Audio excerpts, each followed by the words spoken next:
nama saya Marlendrano. Hari ini saya akan belajar tentang translation shift. Translation shift atau pergeseran terjemahan adalah perubahan bentuk kata ketika diterjemahkan dari bahasa sumber ke bahasa target.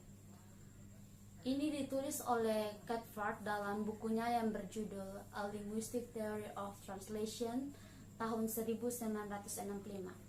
Translation shift mempunyai dua tipe, yaitu level shift dan kategori shift. Dalam buku A Linguistic Theory Translation oleh Catford menyatakan bahwa level shift atau pergeseran tingkat dalam konsep ini, pergeseran terjemahan terjadi pada tataran gramatika menjadi tataran leksikon. Contoh yang bisa saya ambil adalah he is reading book atau dia sedang membaca buku, yang mana sistem gramatikanya memakai simple present tense, yaitu rumusnya subject plus to be plus verb in.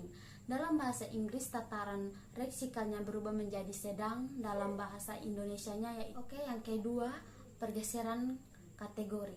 Pergeseran kategori adalah penyimpangan dari korespondensi formal dalam terjemahan yang melibatkan pergeseran struktur, pergeseran kelas, pergeseran unit atau perubahan peringkat, dan pergeseran intrasystem shift. Pada pergeseran kategori jenis ini, kebebasan dalam menerjemahkan sangat diutamakan karena dalam menerjemahkan banyak mengikuti aturan penulisan bahasa sasaran sehingga hasil penerjemahan tidak terlihat seperti bahasa terjemahan. Pergeseran kategori dibagi menjadi 4 jenis, yaitu yang pertama struktur shift atau pergeseran struktur.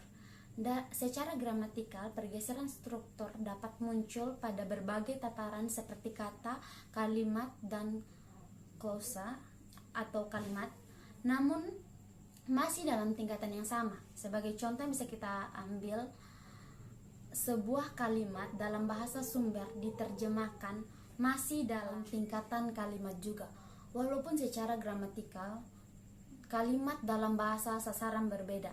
Contoh, pasif menjadi aktif. Misalnya, your message has been sent, atau kami telah mengirim pesan pada Anda. Yang kedua, class shift atau pergeseran kelas kata.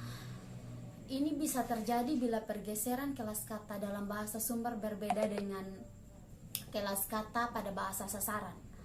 Saya akan memberikan contoh yang lebih sederhana. After that I walk home diterjemahkan menjadi setelah kami belanja saya akan mengantarkannya pulang. Yang ketiga, unit shift. Pergeseran ini hampir sama dengan pergeseran struktur, tetapi pada pergeseran tataran tingkatannya antara bahasa sumber dan bahasa sasarannya berbeda. Contohnya adalah frasa menjadi kata. His father is very nice, atau ayah sangat baik.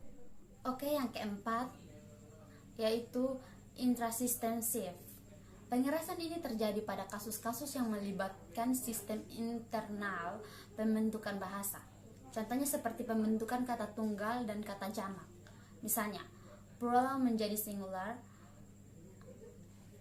Contohnya, people often think negative about him, atau orang sering berpikir negatif tentang dia.